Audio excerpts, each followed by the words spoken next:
journal vous est offert par le FPI, Fonds de promotion de l'industrie, votre partenaire privilégié pour la réussite de vos projets.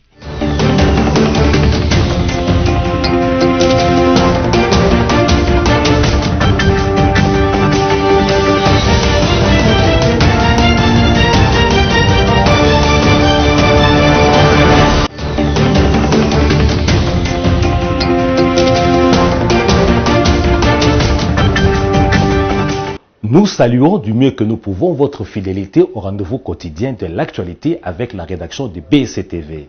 Bienvenue, mesdames, mesdemoiselles et messieurs, à notre JT dont nous vous déclinons tout de suite les principaux titres. Premier congrès du parti nouveau-né, leadership et gouvernance pour le développement, LGD en sigle, parti cher au sénateur Matata Pogno, organisé du dimanche 1er mai à ce mardi 3 mai dans la salle Showboz de la commune de Ngaliema. Réunion des journalistes à Béatrice Hôtel ce mardi 3 mai à l'occasion de la Journée internationale de liberté de la presse. Enfin, rencontre bilatérale Ituri au Ouélé pour statuer sur le conflit des limites entre deux chefferies de ces deux provinces. Dans ce but, le gouverneur militaire de l'Ituri, le lieutenant-colonel Lubuyan Kashamajoni, est arrivé ce mardi 3 mai à Ariwara. Les développements de ces titres, commençons avec les échos des institutions nationales qui nous viennent de l'Assemblée nationale où la proposition de la loi modifiant et complétant la loi numéro 06/006 du 9 mars 2006 portant organisation des élections présidentielles, législatives, provinciales, urbaines, municipales et locales, telle que modifiée et complétée à ce jour, a été déclarée recevable au cours de la plénière du lundi 2 mai. La dite proposition de loi a été envoyée à la commission PAJ pour le dernier toilettage. C'est un reportage que signe Josué Kalamba. Les élus nationaux se sont rencontrés lundi 2 mai 2022 dans la salle de congrès du Palais du Peuple en plénière consacrée essentiellement aux réponses des co-auteurs de la proposition de loi électorale sous examen à l'hémicycle aux préoccupations soulevées par les députés lors du débat général.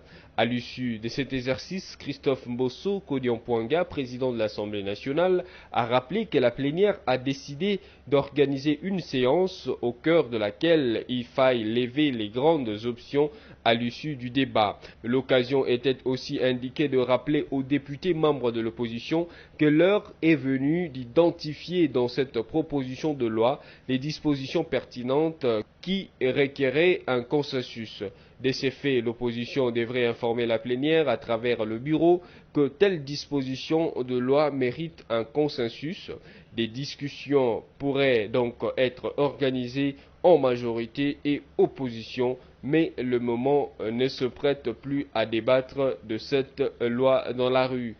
Il convient de relever que cette proposition de loi a été envoyée à la commission PAJ pour examen approfondi et toilettage. Bien auparavant, Christophe Mbosso, président de la Chambre basse du Parlement, avait informé la plénière de la mise en place de l'envoi d'une mission parlementaire à Tchikapa, chargée de réconcilier et pacifier les populations de l'espace Grand Bandundu à celles de l'espace Grand Kassai. De l'Assemblée nationale, dans le même registre, on apprend que le G13, auteur de cette proposition de loi, a, à travers les députés d'Élysée Sanga, salué la manière dont les choses ont évolué dans la Chambre basse du Parlement congolais. C'est dans le but de permettre aux Congolais d'avoir des élections crédibles en 2023. On écoute là-dessus l'honorable Élysée Sanga. Le premier sujet de satisfaction aujourd'hui, c'est de voir qu'on chemine également vers la recherche de ce consensus entre groupes politiques au sein de l'Assemblée nationale. Les questions sont aujourd'hui nettement cristallisées. Nous savons les préoccupations des uns des autres et on sait aussi le lieu où les avancées peuvent être faites. Et donc aujourd'hui, c'est avec une idée beaucoup plus claire qu'avant que nous allons avancer à la fois dans la recherche de ce consensus au sein de la classe politique, mais à la PAJ, où tout le travail va pouvoir se faire pour matérialiser enfin cette loi sur laquelle nous avons travaillé des mois entiers et des années entières. Nous avons aussi noté l'hommage qui a été rendu à l'un de nôtres, qui était artisan de cette loi, celui qui, au sein du groupe, a beaucoup insisté pour que nous ayons ce livrable qu'a été la loi électorale, Je parlais de Henri Thomas Lokondo, à qui l'hommage a été rendu à la fois par les collègues, par le bureau, par le président. Et c'est une très bonne chose. Et donc en son nom, au nom de tous, parce que cette loi est baptisée loi Lokondo, nous allons accomplir encore des efforts pour que lors de l'adoption définitive, parce que le combat est encore là, que les options que nous avons avancées soient retenues. La chose essentielle que l'on doit retenir, c'est qu'avec cette loi, nous allons mettre en place la proclamation de résultats bureau de vote par bureau de vote. Ce qui va introduire la transparence et faire cesser la pression, les tensions, la fraude électorale à laquelle nous avons assisté à chaque fois, avant les élections, pendant les élections et après les élections. La deuxième chose, c'est que nous sommes dans cette assemblée depuis 2006. C'est la première fois qu'il y a une forte cohésion autour de l'idée que la femme doit être représentée de manière paritaire parce que c'est quelque chose qui est impératif dans la Constitution. Ce n'est pas un cadeau qu'on fait aux femmes, c'est une exigence impérative de la Constitution. La troisième chose qu'il faudrait pouvoir retenir, c'est que nous voulons d'une cartographie électorale qui soit élaborée avant. Que les Congolais, qu'ils habitent la ville ou qu'ils habitent le village, doivent savoir là où ils vont voter. Il n'y ait plus de surprise lorsqu'ils vont au vote et qu'on leur dise le bureau de vote n'est pas ici, mais qu'il est à un autre endroit. Restons dans l'Assemblée basse du Parlement congolais pour vous faire suivre les réactions de certains élus du peuple aux modifications apportées à la proposition de loi électorale après la plénière du lundi 2 mai. Il se trouve que la question de la congolité, de même que celle du genre, sont des points qui divisent jusqu'à présent. Suivez. Rassurez-vous que la République démocratique du Congo ne peut être gérée que par des Congolais nés des pères et des mères. C'était ça l'objectif de l'indépendance. Le pays était bien géré avant l'indépendance. Mais si nous avons acquis l'indépendance, c'était simplement que le pays soit géré par des Congolais nés des pères et des mères. Ce n'est pas après 62 ans que nous allons revenir en arrière. Non, pas question. Il ne faut pas confondre la loi sur la nationalité et la loi d'accès aux fonctions politiques. La loi électorale, c'est la loi d'accès aux fonctions politiques. Lorsque G13 parle de poursuivre notre démarche sur la révision constitutionnelle, ça c'est la deuxième partie de la loi que vous appelez congolité. La deuxième partie parle de l'irrévocabilité de la nationalité congolaise. C'est là où il faut maintenant aller réviser la constitution. Mais sinon, la fonction président de la République ne relève pas de la constitution. La loi électorale, c'est la loi d'accès aux fonctions politiques. Bon, vous comprenez que, vous savez, à l'école, il y a un seul enseignant, mais un est le premier et un autre est dernier. C'est un problème de l'entendement.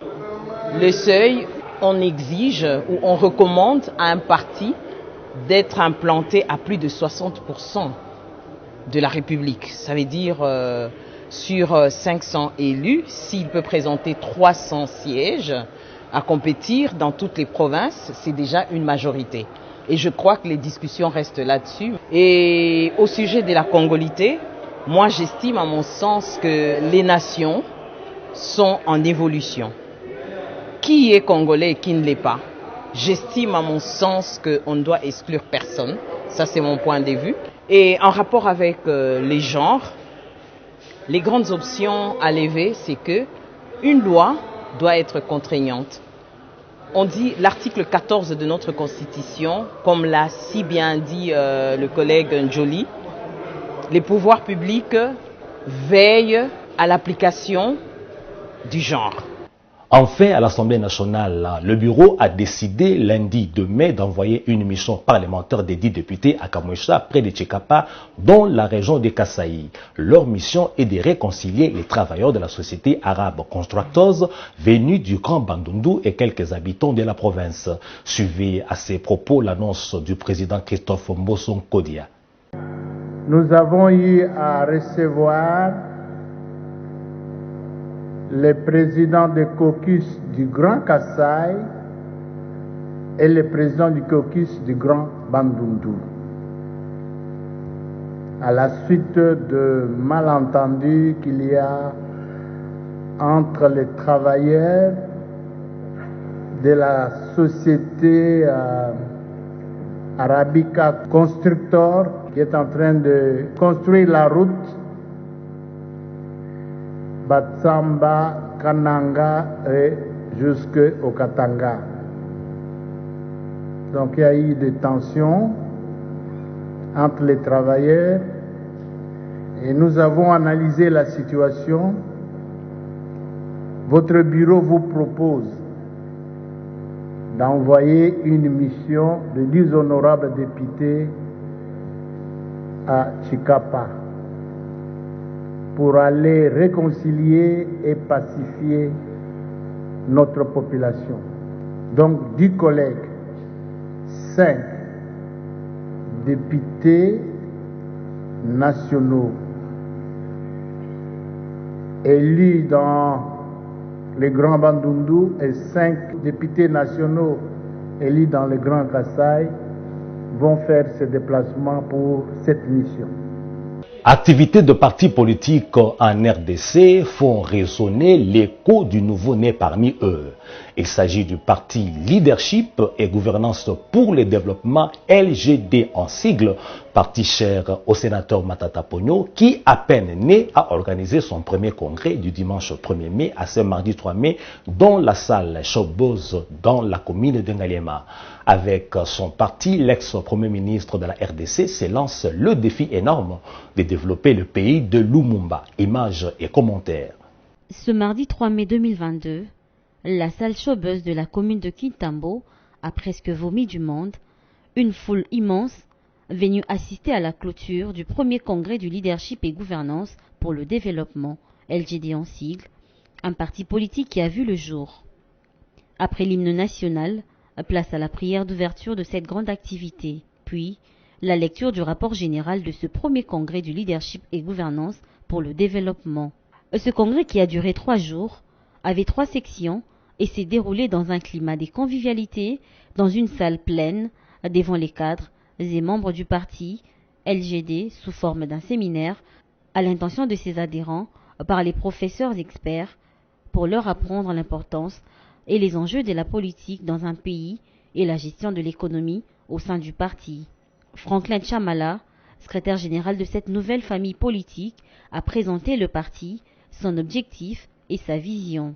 Matata Ponyo Mapon a rejoint le congrès pour un exposé sur la qualité d'un leadership pour un leadership exceptionnel, puis le moment tant attendu arriva, son investiture en tant que président national du parti LGD.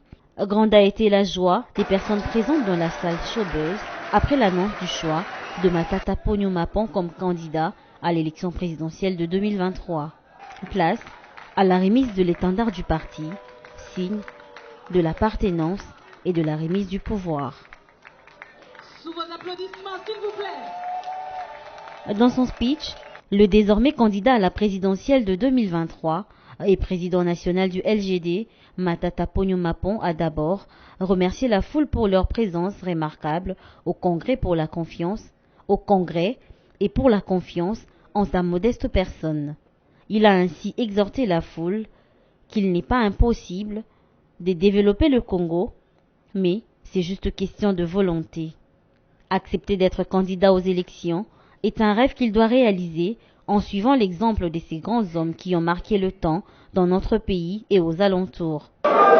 J'accepte cette lourde responsabilité, chers congressistes, parce que j'ai un rêve comme celui de Nelson Mandela Madiba et de Martin Luther King, celui de voir un homme noir comme vous et moi, de retrouver son honneur et sa dignité comme les autres citoyens du monde de toute autre race. Ce rêve est celui de mettre fin à une nouvelle forme de colonisation et de ségrégation qui se vit en Afrique et en RDC. Cette fois-ci, une colonisation économique qui s'est installée depuis l'indépendance des nations, celle de l'exploitation de l'homme noir par son propre frère noir au pouvoir. Retenez que ce congrès avait débuté le dimanche 1er mai dans la salle Henri Desquétules du collège Boboto, dans la commune de la Gombe, et a pris fin ce mardi 3 mai 2022, dans la salle Showbuzz, dans la commune de Kintambo. Les nouvelles des provinces dans ce journal nous viennent de l'Ituri où les forces armées ont libéré 7 civils des mains des ADF le lundi 2 mai 2022 lors d'une opération menée dans la région de Loloa en territoire de Mambasa. Ces ex-otages saluent cette action militaire qui a permis de sauver leur vie. Quant à la situation sécuritaire sous contrôle des FARDC, dont la région Abdallah Pen Mbaka, ancien gouverneur de l'Ituri, appelle la population à éviter de croire aux rumeurs, mais à collaborer avec l'armée. Images et commentaires. 7 civils pris en otage par les ADF lors d'une tentative d'attaque déjouée par les forces armées à Loloa dans les territoires de Mambasa ont été libérés par le FARDC grâce à une opération menée dans la région.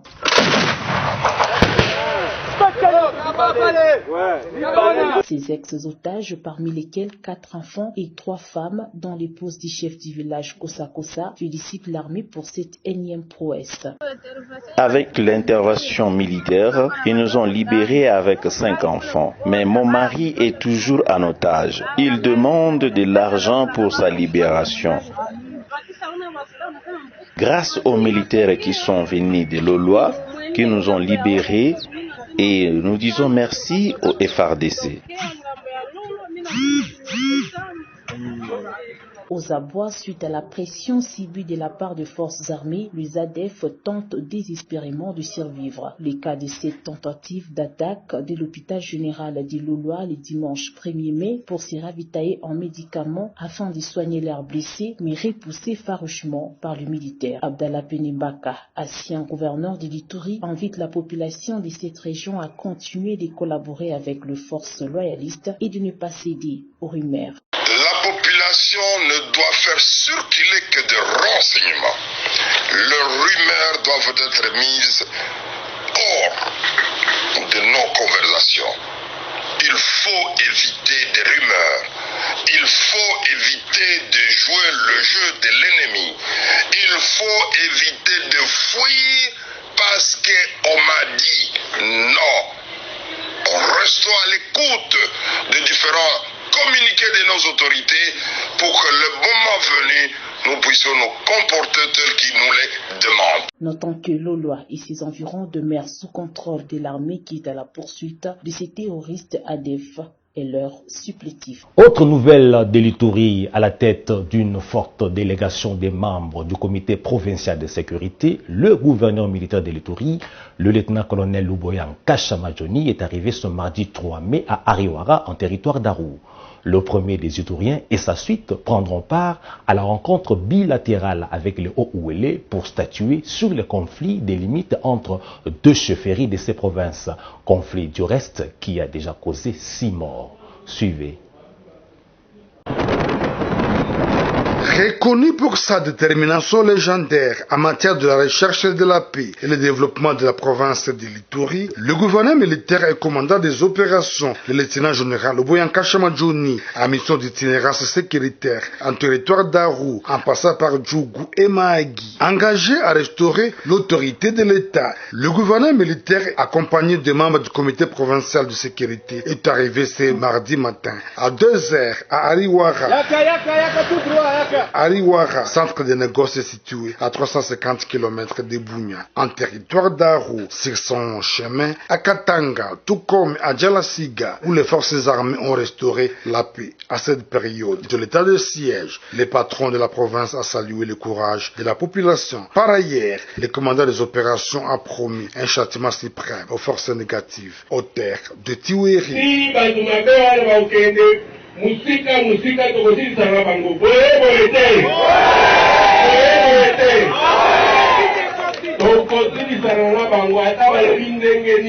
Le chef de la chefferie de Walendouati a félicité les forces armées d'avoir mis en déroute les miliciens Codeco, stabilisant ainsi la situation sécuritaire dans son entier. Je remercie son excellence et puis les forces de sécurité pour les combats menés. À Ariwara, le gouverneur militaire de l'Ituri et sa suite prendront part à la rencontre interprovinciale avec les Haut-Ouélé autour du conflit de limites entre la chefferie de Kalikomi en Ituri et le Gololi en territoire de Faradji le 17 avril 2022. Ce conflit avait causé la mort à 6 personnes, plus de 200 cases incendiées et un déplacement massif des habitants. de Kadikomi. Le gouverneur militaire de l'Ituri arrive à Ariwara pour la deuxième fois après son passage au mois de mars dernier. Sa précédente visite en territoire d'Aru lui avait permis de signer des accords en matière de coopération transfrontalière avec la province sud-soudanaise de Central Equatoria State et ses districts ougandais. 9e jeu de la francophonie, sachez à leur sujet que leur directrice Zeina Mina a séjourné à Kinshasa, la capitale de la République démocratique du Congo, où elle est arrivée depuis le jeudi 28 avril dernier. Elle a conduit une forte délégation d'experts du CIJF venus assurer un accompagnement technique des experts nationaux dans le cadre des préparatifs de ces grands rendez-vous de la jeunesse de l'espace francophone à Kinshasa en 2023. Les détails. Arrivé jeudi 27 avril 2022 dans la soirée à Kinshasa par l'aéroport international d'Njili où elle a été chaleureusement accueillie par Isidore Kwanja, directeur national de Jeux de la francophonie, et Prince Kangila, délégué général de la francophonie. Cette forte délégation d'experts du comité international de Jeux de la francophonie a été conduite par Zeina Mina, directrice internationale de Jeux venue de Paris pour l'accompagnement technique des experts nationaux dans le préparatif de 9e jeu de la francophonie prévu du 28 juillet au 6 août 2023 à Kinshasa. Cette délégation a échangé vendredi avec la direction nationale de jeux ainsi que des experts nationaux des départements sportifs et culturels ainsi que des différentes commissions. Au menu de leurs échanges, les objectifs, les résultats attendus et les programmes de la mission d'évaluation de préparatifs des 9e jeux. Chacun d'entre vous a un rôle crucial et important. Et si une des commissions ne fonctionne pas, ce sont les jeux et les livrables qui vont en pâtir. Donc on a tous la même responsabilité. Au cours de cette séance de travail, côté Comité international de jeux de la francophonie, l'on a noté la présence de Boubacar Noumansana, chargé des missions, Maxime Dorsey, responsable du volet sportif. Tandis que, du côté Comité national de jeux de la francophonie, la présence de la secrétaire générale de la conférence de ministres ayant en charge la jeunesse et les sports des pays d'expression française. À travers la planète des humains, il se célèbre ce mardi 3 avril la journée internationale des libertés de la presse. À Kinshasa, les organisations l'Union nationale de la presse du Congo, Journalistes en danger et l'Association des médias d'information en ligne ont réuni des journalistes dans la grande salle de l'hôtel Béatrice avec l'appui du gouvernement de la République. Sarah Guéré et Générose Essero ont été là pour le compte de BCTV. Le monde célèbre le 3 mai de chaque année la journée mondiale de la liberté de la presse. Cette année, l'accent est mis sur le journalisme sous l'emprise de numérique. À Kinshasa, une cérémonie contassée a été organisée à Béatrice Hotel.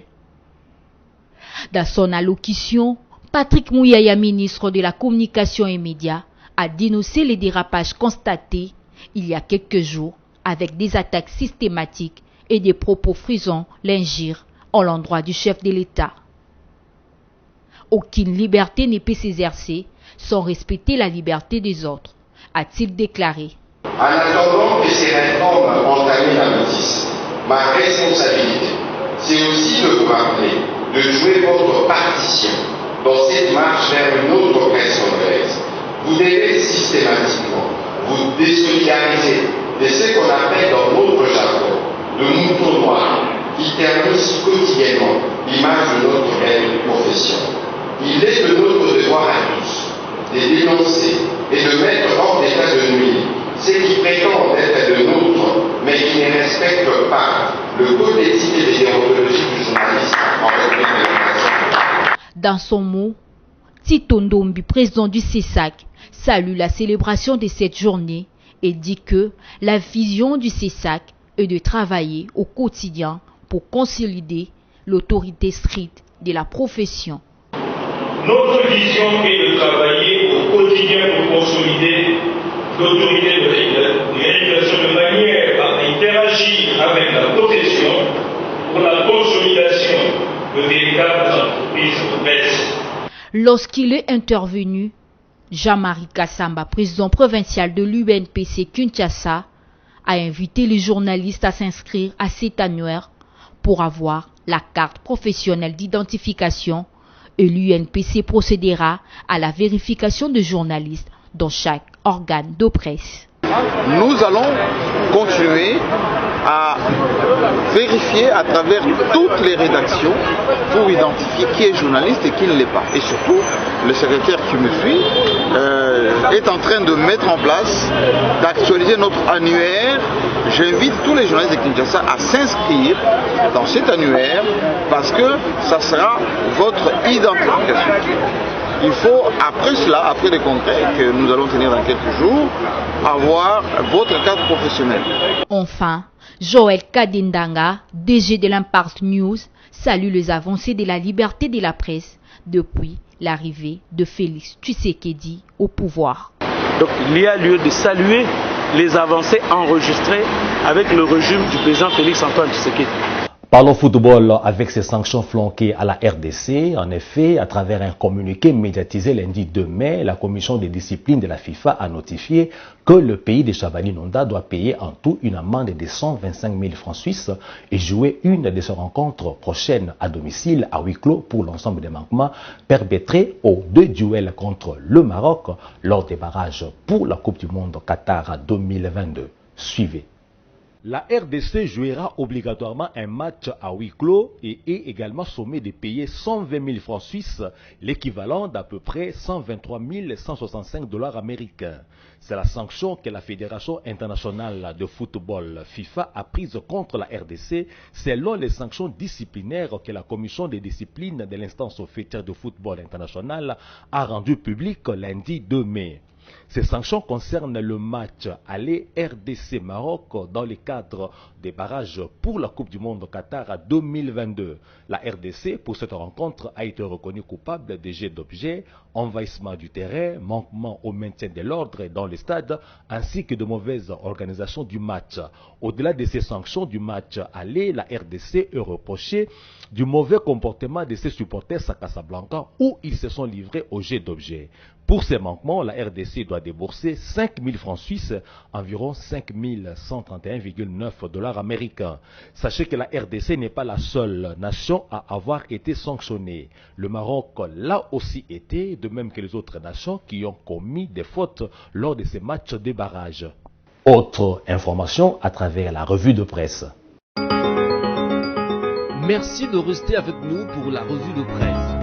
Le président Félix Tshisekedi de retour à Kinshasa après la conférence interprovinciale de Lubumbashi, c'est le titre de l'agence congolaise de presse.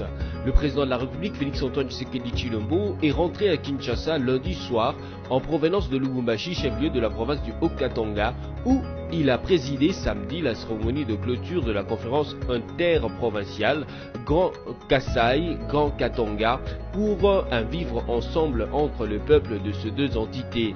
Avant de quitter le chef-lieu de la capitale cuprifère, le chef de l'État a échangé dans sa résidence circonstancielle avec les gouverneurs de 9 provinces des espaces Katanga et Kasaï, accompagnés des présidents de leurs assemblées respectives. De son côté, le site de la radio Capi écrit RDC, les États-Unis attribuent 1,5 million de $ supplémentaires pour le développement du secteur des médias. Les États-Unis, par l'entremise de l'USAID, annoncent l'attribution de 1,5 million de $ supplémentaires à l'activité de développement du secteur des médias mise en œuvre par le FH 1360 et Internews. Cette annonce est contenue dans un communiqué publié par l'ambassadeur américain en RDC, Mike Hammer, à l'occasion de la célébration mardi 3 mai de la Journée internationale de la presse. Ce financement supplémentaire aidera à lutter en RDC contre les informations erronées, les discours de haine et les fausses informations à l'approche des élections de 2023. Et Forum des As, pour terminer, note en grand titre Aimé Bouanga, Marie-Paul Kamboulou, Alain Ouanga, Rikoko Boulambemba, Christian Zitou, Maradona, ces oubliés du concert du 30 juin. Les ténors du clan Wenge se réunissent pour un concert inédit le 30 juin prochain au stade de Martyr sous le label de production Amadou Diaby. Il est vrai que cette initiative est saluée par plus d'un mélomane à Kinshasa comme en dehors de la capitale. Cependant, Le revers de la médaille demeure l'absence d'autres grandes figures de l'ancien orchestre Célio Star dans la commune de Bandalungwa. Parmi ces absents notoires figurent le bassiste Aimé Bwanga, les solistes Alain Mwanga alias Zingzong, les chanteurs Marie-Paul Kambulu, Rikoko Boulambemba, Christian Zitou Maradona, si les ténors du clan Wenge dont Weranson, Jibempiana et Didier Massela Alain Makaba disent n'avoir pas aligné Ferregola faute de n'avoir jamais participé à un album, qu'en est-il des autres stars citées si haut? C'est par ici que s'achève cette revue de presse. Merci à vous de l'avoir suivi.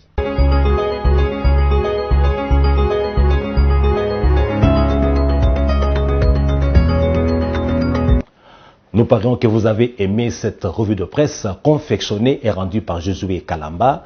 Voilà qui nous conduit au rappel des principaux titres de notre journal.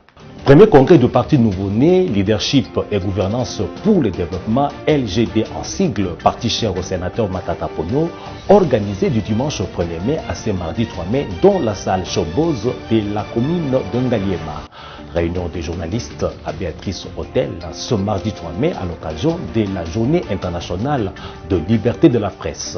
Enfin, rencontre bilatérale Ituri au Ouélé pour statuer sur le conflit des limites entre deux chefferies de ces deux provinces. Dans ce but, le gouverneur militaire de l'Ituri, le lieutenant-colonel Lubuyan Kashamadjoni, est arrivé ce mardi 3 mai à Ariwara.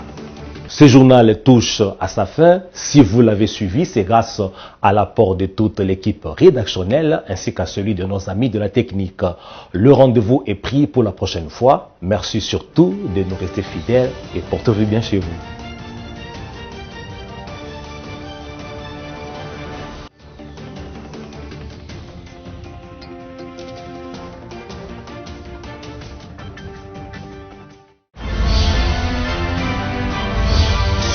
Vous a été offert par le FPI,